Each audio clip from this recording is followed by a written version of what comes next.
Et encore une fois, nos excuses pour les problèmes techniques que nous avons eus au début de votre intervention.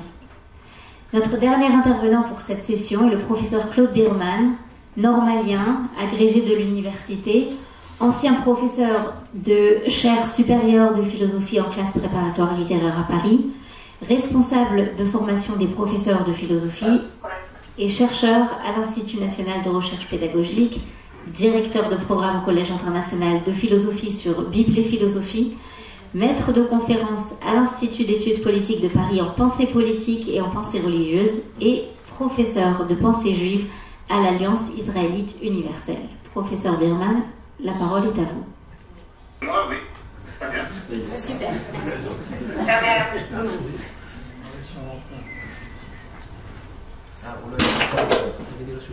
Vous pouvez y aller. Je vous ai pas entendu avant, mais là je vous entends. Ok, parfait. Désolé. Voilà, vous pouvez y aller. On vous entend très bien ici. Alors 20 minutes, c'est ça? Voilà, exactement. Bon.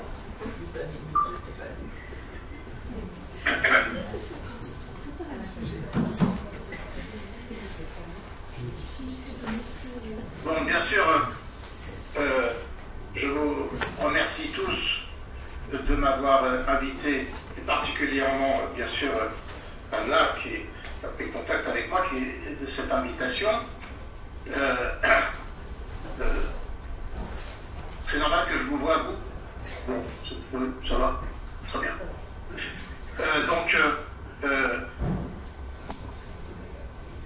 Je voudrais dire trois choses, je vais essayer. La première, un petit recul que j'appellerais biographique. On va passer brièvement sur ce que nous savons tous, hein, sur l'itinéraire d'André Neher, puisque je suis censé parler, donc le titre qu'on avait fixé, c'était donc la singularité juive comme forme concrète d'humanisme. Voilà. Donc, avec l'œuvre d'André Neher, et même avec sa vie, nous avons toute une série de paradoxes. Comment dire que, justement, il s'est employé à contourner et concilier. Et pour cela, je dois dire d'abord, pour dire les choses dans l'ordre, que j'ai évidemment un rapport personnel, comme beaucoup d'entre vous, avec André Neher, bien que je ne l'ai jamais rencontré. Et j'aurais pu, finalement, après coup, mon rapport personnel à André Neher, c'est que pour moi, il est une sorte de grand-père, puisque c'est lui qui avait dirigé la thèse donc de Jean Zaclade, qui a été mon professeur de Bible pendant toute la dernière partie de sa vie, à partir de 1976, pendant 15 ans. Voilà, et que donc, il y avait évidemment toujours à l'arrière-plan du travail que nous faisions avec Jean Zaclade et son cercle, André Neher et quelques autres, bien entendu, dont Paul Ricoeur qui avait présidé le jury. Voilà. Cela dit, donc,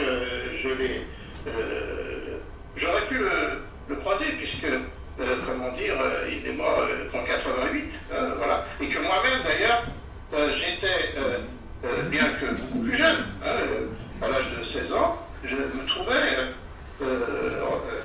en Eretz Israël l'été 67.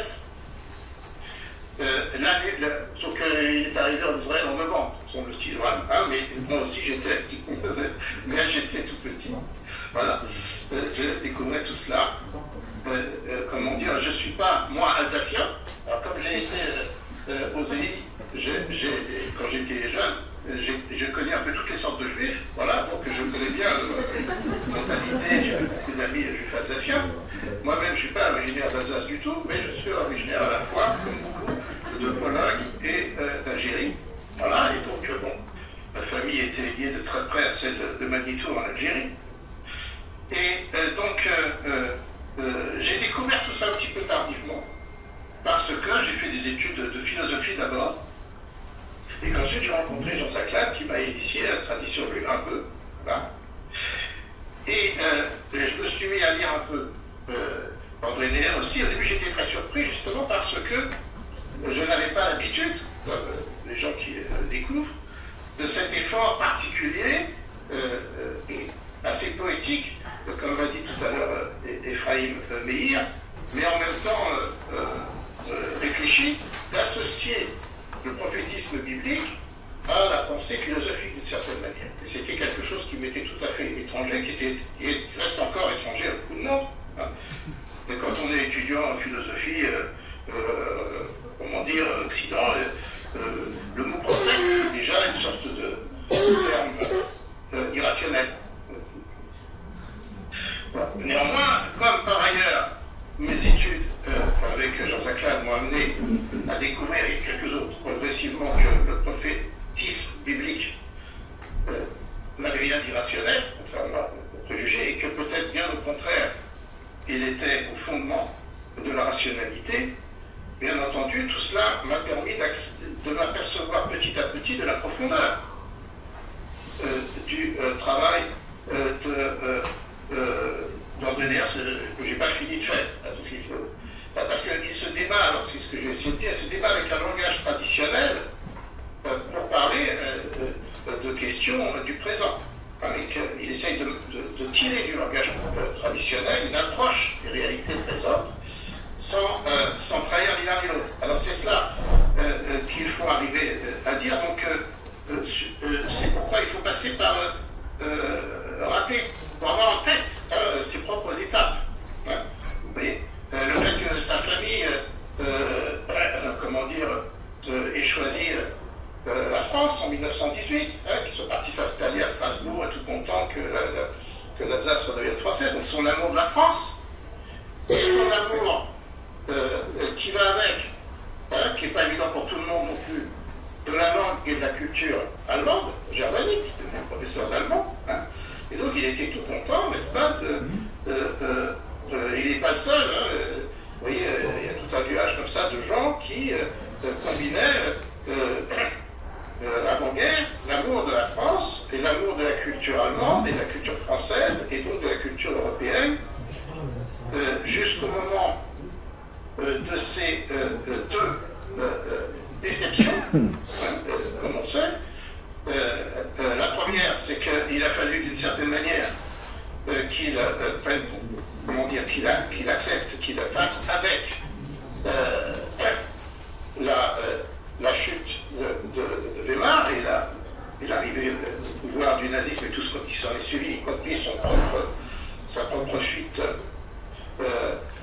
comment dire, en Corrèze, hein, avec sa famille, voilà. Hein. Déjà une déception terrible, hein, qui est tout le problème de cette espèce de clivage profond entre la hauteur, la grandeur de la culture allemande dans laquelle, voilà, Rosenzweig, dont on parlait tout à l'heure et beaucoup d'autres ont pu en quelque sorte s'épanouir, et puis cette espèce de fuite brutale, vertigineuse, qui se préparait depuis longtemps, et qui est la cassure du nazisme, lequel a entraîné aussi une seconde déception quand Néer a vécu la collaboration et que donc il a française, cette fois la trahison des Français, la trahison de la France qu'il aimait, qu'il a chassé de son poste de professeur allemand, qui enseignait encore, bien qu'exilé à Brive, il avait repris un poste, tout ça. Donc il y a ces deux douleurs, et il y a ces deux cultures et ces deux douleurs.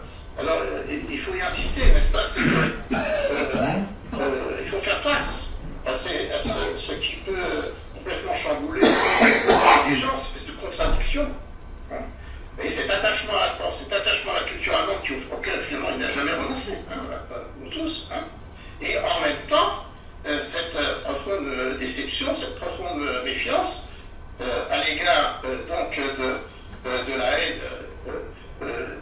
la haine des Juifs, hein, et donc fondamentalement de la haine des Juifs, c'est la haine de la Bible, hein, et donc la haine de Dieu, hein, aussi bien côté allemand que côté français. Voilà, hein. Alors c'est pourquoi, comme on sait, après la guerre, finalement, bien que venant d'un traditionnel, mais ayant vécu tout cela en quelque sorte de manière assez nonchalante après la guerre, il est revenu vraiment comme les gens dont il parle dans son livre à propos de ceux qui ont fait leur âme. Il est revenu, bien qu'il n'ait jamais lui quitté la tradition, il est revenu sur cette tradition et il est revenu à l'hébreu après le français et l'allemand.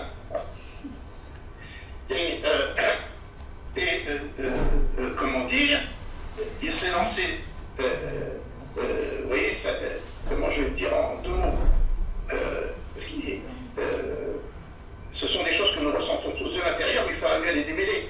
C'est que d'autres auraient choisi, c'est le cas, il y en a, auraient choisi l'assimilation radicale. Hein, vous voyez comment, hein, parce que le problème n'est pas comment dire, d'oublier, comme on dit, la Shoah. Hein, on ne peut pas en faire abstraction de certaine manière, mais c'était déjà le cas des pauvres Russes, disons, hein, qu'à partir du moment où les persécutions sont intenses, alors il y a plusieurs solutions qui s'ouvrent, mais qui sont toutes insuffisantes de certaine manière. Et donc lui, la solution qu'il a choisie, c'est de revenir profondément, hein, au cœur de la tradition pour épuiser la force en quelque sorte, non pas de surmonter la Shoah, mais de la contourner, hein, de faire en sorte, hein, selon cette phrase remarquable qui me fait déjà entrer dans le deuxième point, hein, de mon propos, où j'aurais dû dire, hein, j'ai dit 3 points, que ce soit clair, surtout à l'oral. Donc repartir de la biographie du cheminement d'Andréher, hein, et comment d'une certaine manière, moi j'ai été amené à le croiser, indirectement, j'aurais beaucoup de choses à raconter là-dessus, mais ça n'est pas utile. Donc repartir de cette démarche qui l'a conduit en quelque sorte à échapper de la Shoah, non pas seulement où il en est sorti vivant, mais au sens où il est revenu à cette tradition juive qu'il n'avait pas quittée, mais qu'il a réanimée, en quelque sorte, qu'il a essayé d'actualiser, hein, pour la rendre plus forte et plus capable, justement, encore une fois, de contourner la Shoah, jusqu'au moment où, avec la victoire de 67, cela l'a conduit à affronter la question de l'État d'Israël. Comme l'ensemble du peuple juif au XXe siècle, il fait ce travail, on est déjà au XXIe siècle, c'est pas si loin, hein, ce travail, il faut à la fois, on ne peut pas, encore une fois, surmonter la Shoah, hein, on peut la contourner. Surmonter, ce serait nier son caractère irréparable. Donc on peut la contourner, on doit pouvoir la contourner pour pouvoir, en quelque sorte,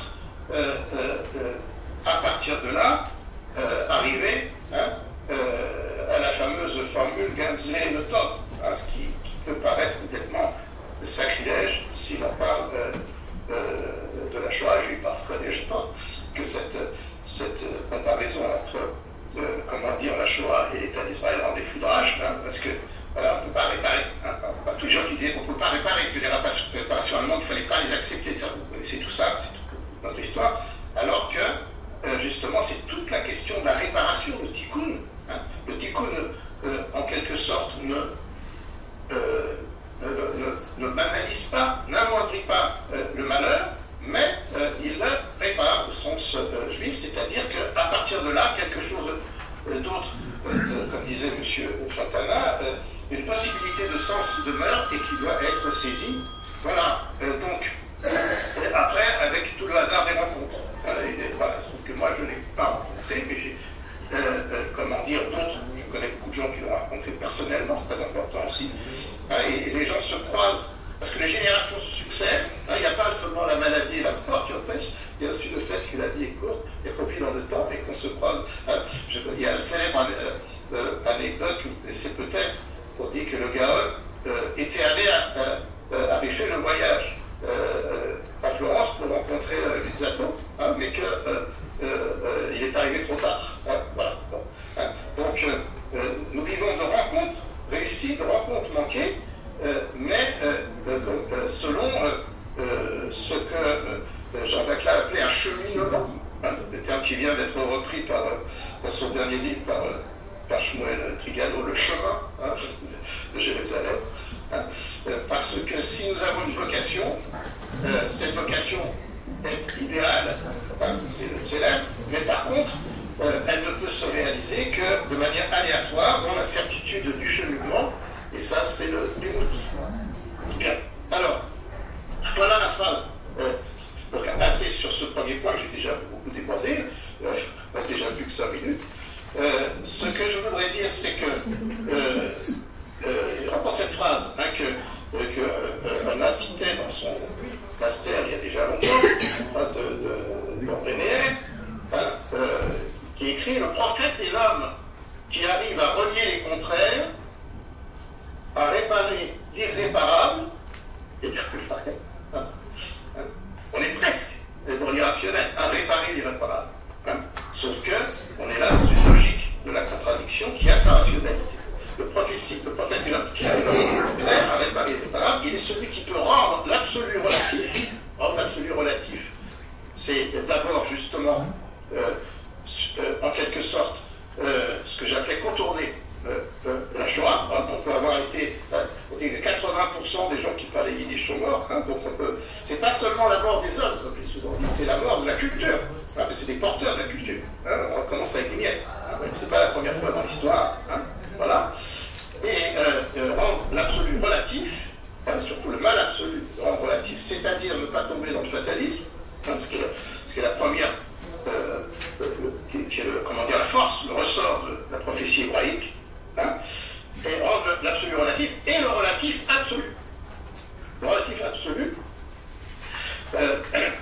c'est, comment dire, justement, donner à ce qui est complètement relatif, c'est-à-dire, il n'y a rien de plus relatif que la vie politique, comme l'a expliqué le grand Machiavel, hein, puisque tout dépend justement de la force et de la ruse. Hein, voilà, et qu'il faut se battre toujours.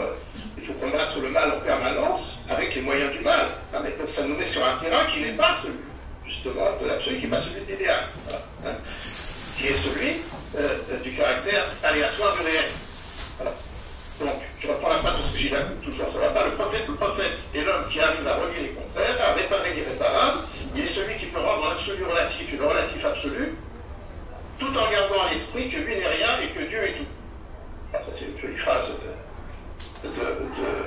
comment dire, d'Antonierre qui résume son parcours. Alors, j'ai insisté sur le paradoxe d'être attaché à la culture européenne et d'être en quelque sorte déçu, il faudra un terme beaucoup plus fort, hein,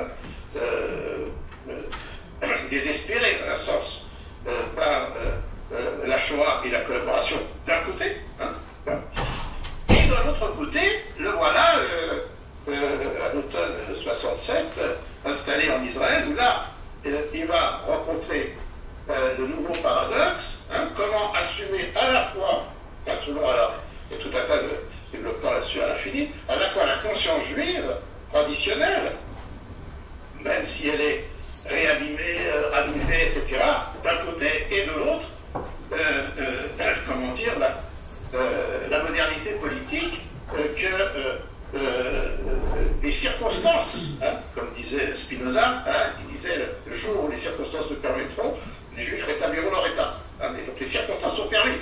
Hein, mais après, on se retrouve avec un État qui, en lui-même tel quel, n'a rien de juif.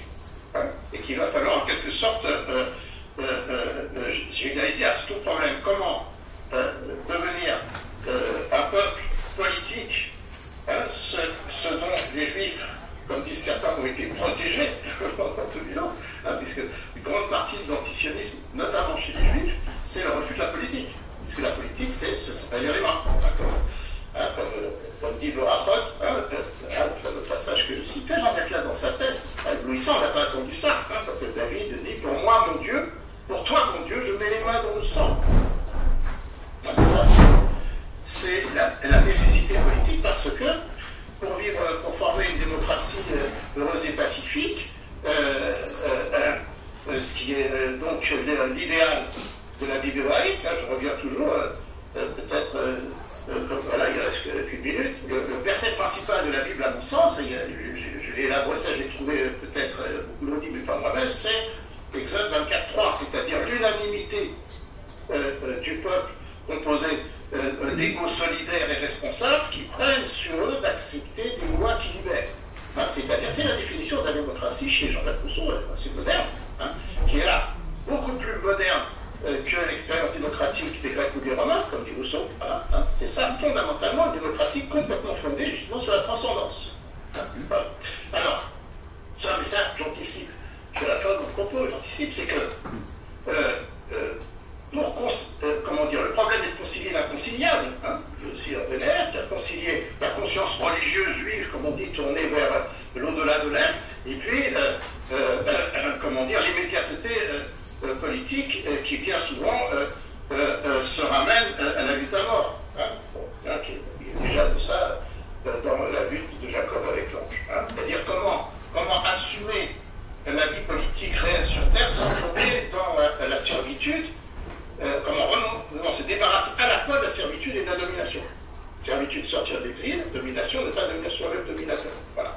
Hein, c'est une question extrêmement difficile, et c'est ça le but. Alors c'est quoi le but? Le but, c'est que, comment dire, on a d'un côté des idéaux qu'il faut cultiver et qui sont jamais assez cultivés, parce que pour ça il faut une éducation juive très poussée, dont souvent les gens ne trouvent ni le temps ni les moyens. Hein, j'entendais tout à l'heure Triano qui se lamentait, se lamentait sur l'état des manuels scolaires israéliens. Hein, bon, donc il faut se réapproprier, et ça en vénère nous y aide, et tout ce que, justement, toute ça, comment dire, toute cette tradition juive qui est liée à l'exil, hein, qui s'est développée justement parce que, d'autant plus en profondeur que, même s'ils étaient esclaves et persécutés, les Juifs étaient délivrés en quelque sorte des soucis d'indépendance politique. Hein, voilà, Shmuel Pérez disait que pour devenir le pays, il avait renoncé à tout hérite, à tout. Voilà. Bon, donc c'est compliqué, il ne faut rien lâcher. Hein, il faut conserver et actualiser la conscience juive et en même temps assumer de manière, comment dire, lucide et courageuse les nécessités du temps. Hein, c'est toute la cache-chose, n'est-ce pas, qu'il faut à la fois ruminer et avoir les sabots fendus, qu'il ne faut être ni Abel ni Caïn, mais 7. Hein, autre, comme dit lui-même Néer, un État ni laïque ni religieux, mais autre. Hein, et on a vu encore récemment, et ça continue même pendant la guerre, n'est-ce pas, comment l'Israël laïque et l'Israël religieux, comment dire, se heurtent d'une manière qu'on peut juger catastrophique, mais qui en même temps témoigne, hein, si on est optimiste, si on veut être optimiste, d'une conflictualité démocratique, hein, d'une vie interne. Le but étant évidemment... Je me permets de vous signaler que notre temps est très limité. Merci. Oui, je déborde 2 minutes pour conclure. Hein. L'horizon, donc, cette route dont parle Néer, c'est bien entendu le Yichud, l'unification, hein, qui permettrait de n'être, comme on dit, ni laïque ni religieux, au sens où, comme Néer se méfiait beaucoup des partis politiques religieux. Hein, voilà. Donc, mais au sens où, en quelque sorte, on viserait à une symbiose, à une unification profonde entre conscience juive, hein, globale, y compris la Gola, et indépendance et affirmation politique. Et j'en donnerai pour témoignage d'actualité, pour s'engager très clairement dans l'actualité, ce que très peu de gens reconnaissent à cause de la propagande, et qui est, depuis 7 mois, la modération de l'armée israélienne par rapport à ce que toute autre armée aurait fait à sa place. Je vous remercie.